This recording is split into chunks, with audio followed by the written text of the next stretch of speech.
皆さん、おはようございます。今日は世界平和のについてお話ししたいと思います。世界平和の定義ですが、日本語がわかりますか？わかりません？そうですね。じゃあ、英語がわかりますか？Good. Because if you guys didn't understand English or Japanese, we'd have a really hard time understanding one another. And when communicating interculturally or interpersonally, it's very important to come to an understanding. You see, when misunderstandings happen, then conflicts can occur. And conflicts can escalate to anger, to violence, or even to war. And to obtain world peace, we have to abstain from war. In my reality, world peace is not a world without conflict. It's a world without war. To me, there's differences between conflict and war. Conflict being a difference in values, ideas, and opinions. War being violence, hatred, and a display of power. Now, by accepting world peace's possibility, we are accepting hope for our future. Imagine going to bed at night, crawling under your warm blankets, feeling safe, secure, comforted, knowing that you and your family don't have to worry about a bomb being dropped outside of your house while you sleep. When you wake up in the morning, you don't have to fear that your mother, your brother, your husband, your wife isn't going to get shipped off to a war that you may never see. You don't have to fear and worry that you might lose them to an unnecessary fight. I have taken several communication classes. I have researched, and I have interviewed a communication expert to be able to talk today about world peace's possibilities.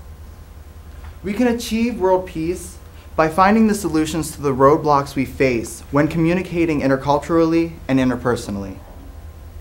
There are several roadblocks we face when trying to achieve world peace. One of the major roadblocks is that there is a lack of understanding and acceptance because there are so many different cultures. And within those cultures, there are different cultural norms. For example, religion. I was reading in a dissertation by Norman Housley of the University of Lesley. And he was talking about the Crusades, which is a holy war that happened in the Middle East, where if you didn't conform to Christianity, if you weren't accepted by the Christian religion, you were massacred. You were slaughtered. No questions asked. If you were deemed unacceptable, whether because you were a homosexual or for any other reason, you would just be killed.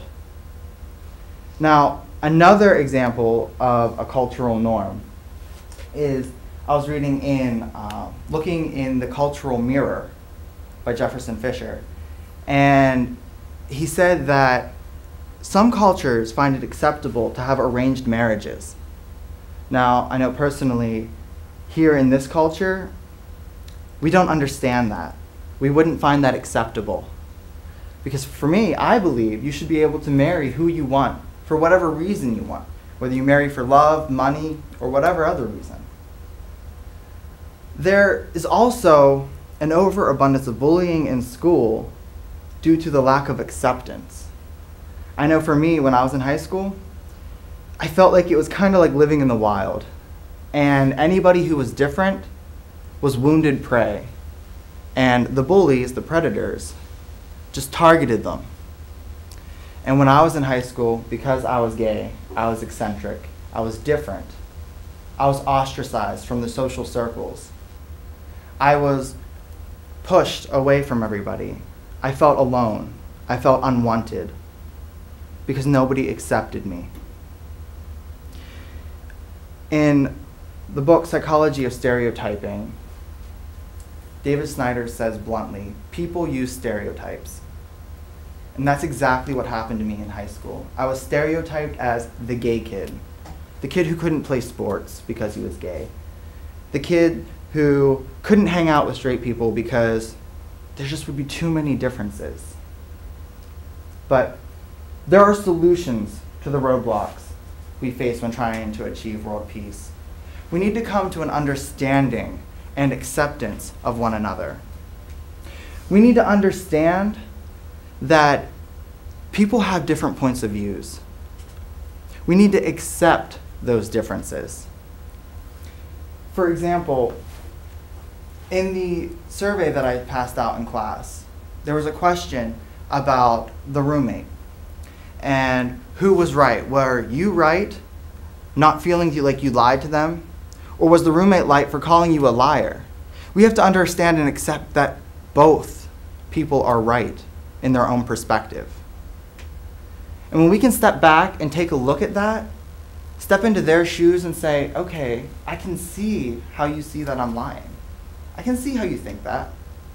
And accept that difference, we can really take steps to peace. Because then you open the floor to communication and not to argument. There's the lack of communication can be fixed with educating yourself on how to communicate properly. Ms. Moon said that leaders need to stop with the might makes right. And I agree wholeheartedly, because when you're communicating on a national level and you look at a smaller country and you say, well, we have the bigger military, we have the most power, you're obviously going to listen to us because we're right. At that moment, people stop listening. They don't want to hear it. An expert in social media once said that you can say something to me 100 times and I won't hear you because you don't say it the way I listen. Now, by getting educated in communication, you understand the difference between direct and indirect communication. You learn how to properly communicate with different people. In my intercultural communications book, they talk about how communication is always listener-oriented. And that just goes back to being able to say something the way the other person listens, understanding their way of communication. So I hope now we can see that world peace is possible. And we can achieve world peace by finding the solutions to the roadblocks we face when communicating interculturally and interpersonally. So get educated. Learn how to understand and accept one another. Mahatma Gandhi once said, be the change you want to see in the world. So let's go out there. Let's make a change. Where's my time? 8:10? Okay, I think I forgot something out there, but we're good. Yeah, you got it. I'm like, I got it. It's within the time frame. Good enough, right? All right.